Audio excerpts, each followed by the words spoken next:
If you look at the way we live right now, actually, let me start somewhere else. I want to ask you about a specific kind of tired. Not the tired that comes from a long day of physical labor or the tired you feel after a bad night of sleep. I am talking about a deep, bone-level exhaustion, an existential fatigue that simply does not go away, no matter how many weekends you take off, how many boundaries you try to set, or how much green juice you drink. It is a fatigue that settles into your posture, making the simple act of existing feel like a monumental task you have to mentally prepare for. What I think might be happening here is something we rarely talk about out loud. What if you aren't intrinsically burnt out? What if you are perfectly conditioned by a system that functions exactly like a high-control group? A societal architecture that demands your entire identity, dictates your core values, leverages your deepest fears of falling behind, and in return, offers you only the bare minimum required for basic economic survival. It's a Tuesday, 8:30 in the evening. You are sitting on the edge of the couch, holding your phone in your lap but not actually looking at it.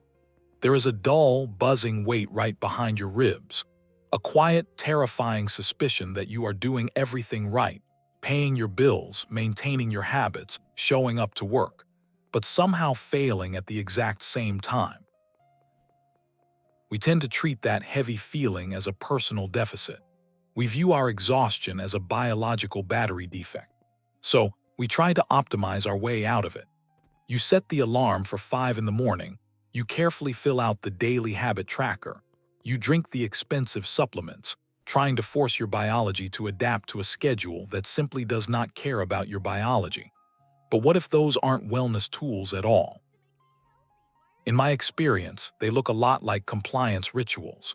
They seem deliberately designed to make you blame yourself for a systemic, existential fatigue. If you cannot keep up with the impossible cost of living, the soaring rent, and the endless digital demands, the system quietly tells you that you just need a better morning routine. You just need more discipline. And then you just go to work, open your laptop, and answer emails about deliverables that do not actually matter. You are doing all the right things, checking all the boxes, yet the emptiness remains completely untouched. Which brings up a strange, unsettling contradiction. If we are so incredibly optimized and so hyperconnected to all the world's information, why does the baseline of modern existence feel so intensely heavy? Actually, I was going to go somewhere else with this, maybe talk about the shifting economic landscape, but the deeper issue feels much quieter than that. It feels like it has to do with how we live in our physical spaces. High-control groups often isolate their members to enforce a quiet, total dependency. In our modern world, we just call it convenience. You order your groceries through an app so you never have to talk to a cashier. You work remotely from a spare bedroom, staring at a grid of faces on a screen. You text friends you haven't seen in 3 months to tell them you miss them, but no one makes a concrete plan to meet. It is a perfectly frictionless, completely empty afternoon. You have successfully eliminated all the minor annoyances of dealing with other people, but you have also eliminated the serendipity of human connection. We traded the entire concept of a human village for 2-day shipping and food delivery. And now, we sit around our expensive apartments wondering why we feel a little lonely. Let me try that a different way. We have built an environment that actively removes the friction of human connection, replacing it with paid services and sleek digital interfaces. We champion hyperindependence as the ultimate goal of adulthood. But when you remove the village, you are left to process the crushing weight of existential dread entirely alone. It is 11:45 at night. You are lying in bed, the blue light from the screen reflecting off your face in the dark. Your thumb swipes up, again, and then again. Your eyes are burning, your jaw is locked tight, and there is a hollow ache in your throat that you can't quite name, but you do not stop scrolling.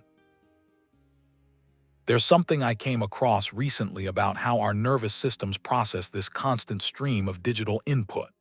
Research tends to suggest that continuous algorithmic stimulation keeps the brain in a low-grade state of threat, essentially frying our dopamine pathways over time, which, if you've been carrying this, might explain the sheer physical exhaustion you feel just trying to exist in the real, quiet world. The physical reality around you starts to feel dull, slow, and completely unbearable, because physical reality cannot compete with an algorithm designed by thousands of engineers to hack your deepest psychological vulnerabilities. The environment certainly demands our attention at all hours, but we are the ones who keep handing the phone over to our own tired minds every single night. It feels like a massive personal discipline failure. Well, actually, maybe it isn't a failure at all. Maybe it is just a digital pacifier, a mechanism functioning exactly as intended, keeping you docile, distracted, and numb to the reality of the daily grind. A tired, overwhelmed population is highly profitable after all. If you are too exhausted to look up, you will keep paying for the conveniences that keep you isolated in your enclosure. And then the screen locks. The room is perfectly dark, and it is just you and the ceiling. Remember that heavy, buzzing feeling on the couch from earlier? That quiet, lingering suspicion that you were failing at life? The part I keep returning to is, you keep trying to optimize your routine to handle more stress. You download another productivity app. You try another time management technique. You try to become a more efficient, unbreakable machine. But over time, that relentless optimization became something else. It became a way to numb the grief of living in an invisible enclosure, which reveals the tragic story you have been telling yourself, that your worth is fundamentally tied to your capacity to endure an unlivable system. You believed you were a broken machine that needed fixing, when really, you are a human being grieving a stolen village. That is why the baseline feels so heavy. You cannot win the game by optimizing yourself to handle more of the cult's demands. You can only win by revoking your psychological consent to play. You cannot life hack your way out of existential dread. The cure is not a luxury vacation, and it is certainly not more grinding. The cure is a quiet, intentional rebellion. The system might profit immensely from our isolation, but we hold the quiet power to step outside the enclosure whenever we choose. Looks like radical inefficiency. It looks like deliberately disconnecting from the digital pacifier, even when the silence feels deafening and uncomfortable at first. It looks like decoupling your inherent self-worth from your economic output. It is the slow, messy, beautiful work of physically rebuilding real-world community. Going to a local grocery store instead of ordering delivery. Sitting in a park without your headphones. Having a conversation that does not serve a productive purpose. Reclaiming your human attention as your most sacred, protected resource.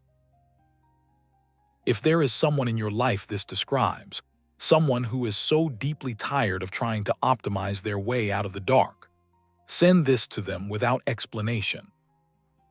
The world is incredibly loud, the rent is absurdly high, and stepping away from the pacifier is deeply uncomfortable. But if you stop performing the rituals of a system that doesn't love you back, who do you actually get to become? You don't need another life hack. You just need to walk out the front door.